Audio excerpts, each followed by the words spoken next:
जय हिंद। आप सभी का स्वागत है ज्ञानपीठ जीके पॉइंट के इस यूट्यूब चैनल पर।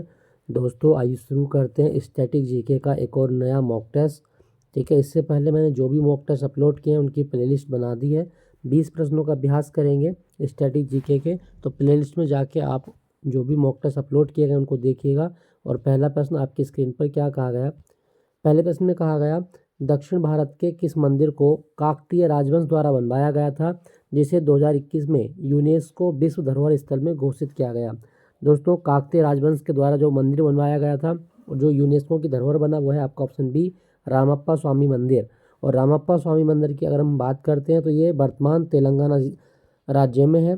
ठीक है, ये जरूर याद रखना। और ये किस देवता को समर्पित है, तो ये भगवान शिव को समर्पित है। भगवान शिव के लिए ये मंदिर बनाया गया है। और ये भी आप याद रखिएगा कि जो काकतीय राजवंश के एक राजा थे ना, गणपति, राजा गणपति के शासक सेनापति थे, तो क्या नाम था उनका, रेचारला। रेचारला के द्वारा काकतीय राजवंश का जो मंदिर है वो बनवाया गया था। तो ये तेलंगाना में है, रामप्पा स्वामी का मंदिर। क्लियर, याद रखना। दोस्तों यहाँ पे लिखा गया मीनाक्षी मंदिर, ये बड़ा फेमस मंदिर है और ये मदुरई में है। मीनाक्षी मंदिर मदुरई। और ये बृहदेश्वर मंदिर ये तंजावुर में है, तंजावुर। क्लियर, याद रखना, आपसे पूछा जा सकता है। विरूपाक्ष मंदिर ये आपका कर्नाटक में है, कर्नाटक। तो विरूपाक्ष मंदिर कर्नाटक में। दोस्तों अगर आपसे पूछा जाए कि दक्षिण भारत के मंदिर किस शैली में बनते हैं तो आप बताइएगा द्रविड़ शैली में। और सबसे इम्पोर्टेंट आप याद रखना, गोपुरम बड़ा पूछता है आपके एग्जाम में, गोपुरम। तो द्रविड़ शैली में जो मंदिर बनाए जाते हैं इनके प्रवेश द्वार को क्या कहा जाता है, इनको गोपुरम कहा जाता है। तो ये जरूर याद रखिएगा। हमसे पूछा गया था काकतीय राजवंश का जो मंदिर 2021 में यूनेस्को की धरोहर बना था वो रामप्पा स्वामी का मंदिर, ऑप्शन बी आपका सही जवाब है। अगला प्रश्न, सीजर कप का संबंध किस खेल से है जो मुख्य रूप से केरल में खेला जाता है। दोस्तों सीजर कप की अगर हम बात करें तो इसका सही आंसर होगा ऑप्शन सी, फुटबॉल से संबंधित है, फुटबॉल। क्लियर, याद रखेगा। फुटबॉल के लिए आपको 2 कप और याद रखने, एक डूरंट कप बड़ा पूछता है आपके एग्जाम में, डूरंट कप ये भी फुटबॉल की प्रतियोगिता है। संतोष ट्रॉफी बहुत आती है आपके एग्जाम में, संतोष ट्रॉफी, तो ये भी आप याद रखिएगा। इसके अलावा मर्डेका कप बहुत आता है आपके एग्जाम में, मर्डेका कप, तो ये भी फुटबॉल के लिए होता है। और एक रॉबर्ट्स कप। तो डूरंट कप, संतोष ट्रॉफी और मर्डेका कप और रॉबर्ट्स कप ये सब फुटबॉल से संबंधित हैं। तो आप याद रखिएगा, सीजर का पूछा गया था, फुटबॉल के लिए होता है। दोस्तों अगर आपसे पूछे कि बास्केटबॉल का जनक कौन है तो आप बताइएगा जेम्स नाइस्मिथ। कनाडा के एक टीचर थे जिनका नाम था जेम्स नाइस्मिथ और इनके द्वारा बास्केटबॉल का आविष्कार किया गया था। तो ये जरूर याद रखना, आपसे पूछा जा सकता है, जेम्स नाइस्मिथ। क्लियर दोस्तों। दोस्तों यहाँ पे हम बात करें बैडमिंटन, तो बैडमिंटन के लिए कौन सी ट्रॉफी होती है, कौन सा कप होता है, तो आप याद रखिएगा बैडमिंटन के लिए थॉमस कप बड़ा फेमस है, थॉमस कप। तो ये आपसे पूछ सकता है, थॉमस कप बैडमिंटन के लिए। क्लियर दोस्तों, याद रखिएगा। दोस्तों केरल के बारे में बात करूँ तो केरल में ना क्या है, एक डांस होता है मोहिनी अट्टम। तो मोहिनी अट्टम डांस कहाँ का है, तो केरल का डांस है। तो ये जरूर याद रखना। कथकली भी आपसे पूछ सकता है। और भारत में मसालों का बगीचा किसको कहा जाता है, वो केरल को कहा जाता है। क्लियर, याद रखिएगा। प्रश्न में सीजर का पूछा गया था, आंसर फुटबॉल सही होगा। अगला प्रश्न, क्या कहा गया, किस गैस को इसके औद्योगिक महत्व और गंधहीन प्रकृति के कारण ब्लू गोल्ड कहा जाता है। तो ब्लू गोल्ड किसको कहा गया है, ऑप्शन ए, हाइड्रोजन को ब्लू गोल्ड कहा जाता है, हाइड्रोजन। क्लियर दोस्तों, याद रखिएगा। दोस्तों अगर मैं आपसे पूछूं कि जो समुद्री गोताखोर होते हैं वो अपने सिलेंडर में किस गैस का मिश्रण भरकर लेके जाते हैं, तो आप बताइएगा समुद्री गोताखोर ऑक्सीजन और हीलियम का मिश्रण लेके जाते हैं। ठीक है, याद रखना, ऑक्सीजन और हीलियम। क्लियर दोस्तों, याद रखिएगा। अगला प्रश्न, क्या कहा गया, भारतीय अर्थव्यवस्था में आर्थिक गतिविधियों के आधार पर कुल कितने क्षेत्र हैं। तो दोस्तों भारतीय अर्थव्यवस्था के 3 सेक्टर हैं, एक है प्राथमिक क्षेत्र, द्वितीय क्षेत्र और तृतीय क्षेत्र, ऑप्शन बी आपका सही जवाब होगा। दोस्तों प्राथमिक क्षेत्र में जैसे कृषि हो गई आपकी, वानिकी हो गई, खनन हो गया आपका, है ना। द्वितीय क्षेत्र में आपकी मशीनीकरण, औद्योगिकरण हो गया आपका, कारखाने हो गए। तृतीय चरण में आपकी सेवा क्षेत्र, जैसे आपकी परिवहन सेवा हो गई, बैंकिंग सेवा हो गई, इंटरनेट सेवा हो गई, है ना। तो वो सब जो है वो तृतीय क्षेत्र में आते हैं। तो भारतीय अर्थव्यवस्था के 3 क्षेत्र हैं, प्राथमिक, द्वितीयक और तृतीयक। और तृतीयक क्षेत्र का नाम क्या है, सेवा क्षेत्र है। क्लियर, याद रखिएगा। अगला प्रश्न, स्वतंत्र भारत के प्रथम रक्षा मंत्री कौन थे। तो स्वतंत्र भारत के प्रथम रक्षा मंत्री थे सरदार बलदेव सिंह छोकर, ऑप्शन बी आपका सही जवाब है, सरदार बलदेव सिंह छोकर। क्लियर, याद रखना। अगर क्वेश्चन पूछा जाए कि स्वतंत्र भारत के पहले गृह मंत्री कौन थे तो आप बताएंगे सरदार पटेल पहले गृह मंत्री थे। अगला प्रश्न, क्या कहा गया है, भारत में जीएसटी किस संवैधानिक संशोधन अधिनियम के द्वारा लागू किया गया था? तो जीएसटी लागू हुआ था 101वां संविधान संशोधन 2016 में। क्लियर दोस्तों, याद रखिएगा। और भारत में जीएसटी लागू कब हुआ था? 1 जुलाई 2017 को जीएसटी लागू किया गया। भारत का जो जीएसटी मॉडल है वो कनाडा के मॉडल पर आधारित है, ये आप याद रखिएगा। और मैं आपको एक चीज़ और बता दूं दोस्तों, अगर आपसे पूछा जाए कि जीएसटी कैसा कर है, तो जीएसटी एक प्रकार का अप्रत्यक्ष कर है, इनडायरेक्ट टैक्स होता है, तो ये भी आप याद रखना। तो 101वां संविधान संशोधन जीएसटी से संबंधित है। अगला प्रश्न, उस प्रणाली को क्या कहते हैं जिसमें आय बढ़ने के साथ साथ कर की दर भी बढ़ती है? दोस्तों, जब आपकी आय बढ़ेगी, देखो जैसे आपकी इनकम में इंक्रीजिंग हो रहा है तो आपका जो टैक्स है वो भी बढ़ रहा है, तो ऐसे प्रणाली को कहा जाता है प्रोग्रेसिव टैक्स। ऑप्शन सी आपका सही जवाब, progressive tax. For example, income tax का नाम सुने होंगे आप। इनकम टैक्स जो होता है ना, वो आपका एक तरीके का प्रोग्रेसिव टैक्स होता है। जैसे जैसे आपकी इनकम बढ़ेगी, सरकार का जो रेट है ना, वो चार्ज बढ़ता रहेगा, तो ये प्रोग्रेसिव टैक्स होता है। दोस्तों, अगर आपसे एग्जाम में क्वेश्चन पूछे कि भारत में राष्ट्रीय आयकर दिवस कब होता है, तो आप क्या बताएंगे? भारत में आयकर दिवस, तो आप याद रखना हर साल 24 जुलाई को राष्ट्रीय आयकर दिवस होता है। 24 जुलाई को क्यों होता है? देखो, 24 जुलाई 1860 को एक अंग्रेज अर्थशास्त्री थे जेम्स विल्सन, ठीक है, जेम्स विल्सन के द्वारा भारत में आयकर की शुरुआत की गई थी, इसीलिए 24 जुलाई को मनाया जाता है आयकर दिवस। ठीक है, याद रखिएगा, जेम्स विल्सन ने इसकी शुरुआत की थी। तो इसका सही आंसर क्या होगा? आय बढ़ने के साथ साथ कर की दर बढ़ती है, तो ऐसे टैक्स को कहा जाता है प्रोग्रेसिव टैक्स। अगला प्रश्न, 2011 की जनगणना के अनुसार भारत की कुल जनसंख्या में उत्तर प्रदेश का प्रतिशत कितना है? तो दोस्तों, 2011 की जनगणना की हम बात करें तो यूपी का जो परसेंटेज है वो है 16.5%। ऑप्शन बी आपका सही जवाब है, 16.5%। यूपी दिवस कब होता है? हर साल 24 जनवरी को यूपी दिवस होता है। अगले प्रश्न, कोली भारत के किस राज्य का प्रमुख लोक नृत्य है? दोस्तों, कोली कहाँ का है? आंसर होगा ऑप्शन ए, महाराष्ट्र का लोक नृत्य है। कोली लोक नृत्य महाराष्ट्र। दोस्तों, यहाँ पे मैं अगर आपसे पूछूं कि महाराष्ट्र का सबसे फेमस और नृत्य बताओ, तो लावणी।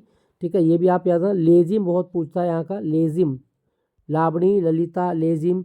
तमाशा बहुत आता है, तमाशा कहाँ का लोक नृत्य है? पोवाड़ा, पोवाड़ा भी काफ़ी पूछ लेता है आपके एग्जाम में। सोंगी मुक्टे बहुत आता है आपके एग्जाम में, सोंगी मुक्टे।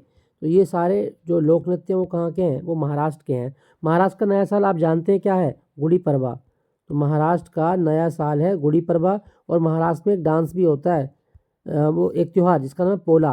पोला त्यौहार पर बैलों की पूजा की जाती है, तो ये भी आप याद रखना। कोली डांस कहाँ का है? तो जवाब होगा महाराष्ट्र का। दोस्तों, यहाँ लिखा गया गोवा। गोवा के दो डांस आप याद रखना, एक तो फुगड़ी बहुत आता है आपके एग्जाम में, फुगड़ी, फुगड़ी, और एक आपसे पूछेगा दक्षिणी, दक्षिणी डांस, ये भी आप याद रखना। तो फुगड़ी, दक्षिणी, ये आप याद रखें। धालो भी आता है, धालो, और धंगल, धालो, धंगल, तो ये सब आप याद रखिएगा। प्रश्न में कोली पूछा गया था, महाराष्ट्र इसका सही आंसर होगा।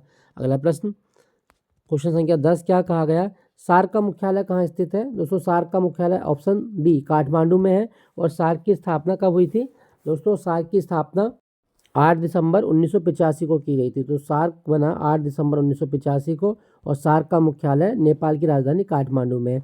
सार्क की फुल फॉर्म पूछे जाए कभी आपसे, तो south Asian association for regional association for regional cooperation, तो ये जरूर याद रखना, आपसे पूछ सकता है। अगला प्रश्न, राष्ट्रीय विकास परिषद की स्थापना कब की गई थी? तो राष्ट्रीय विकास परिषद बना था 6 अगस्त 1952 को, 6 अगस्त 1952। ऑप्शन सी आपका सही जवाब है।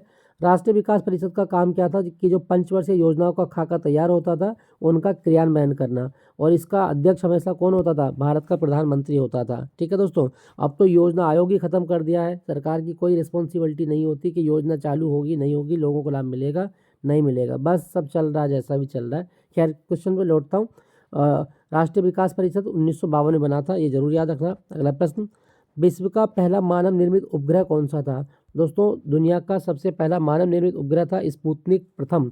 ऑप्शन बी आपका सही जवाब है, और ये सोवियत संघ के द्वारा सबसे पहली बार लॉन्च किया गया था, सोवियत संघ। ठीक है, ये जरूर याद रखना, सोवियत संघ।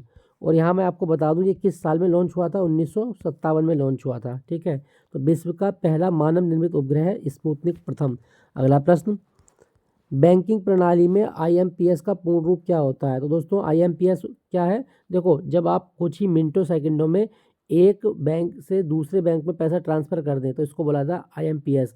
इसको बोलते हैं immediate payment service. Option A आपका सही जवाब है, immediate payment service, option A. अगला प्रश्न क्या कहा गया, भारतीय संविधान का कौन सा अनुच्छेद अब निरस्त हो चुका है जो पहले रियासतों के संघ से संबंधित था? अनुच्छेद 370, ऑप्शन ए आपका सही जवाब है, अनुच्छेद 370।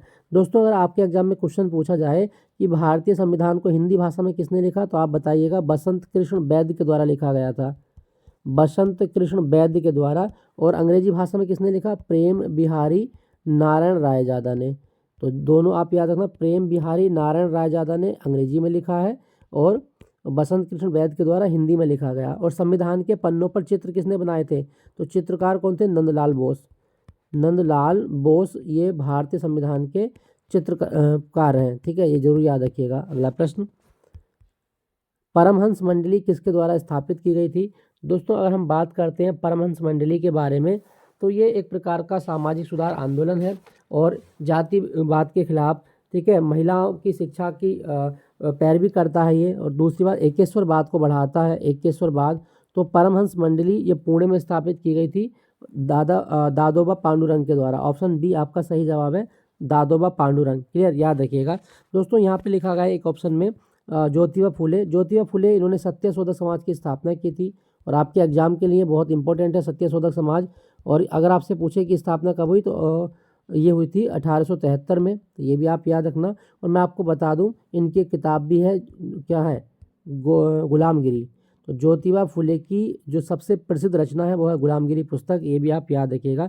दयानंद सरस्वती की बात करें तो आर्य समाज के संस्थापक हैं और इनका मूल नाम था मूलशंकर, ठीक है। तो हमसे प्रश्न में पूछा गया था परमहंस मंडली दादोबा पांडुरंग, इसका सही जवाब होगा।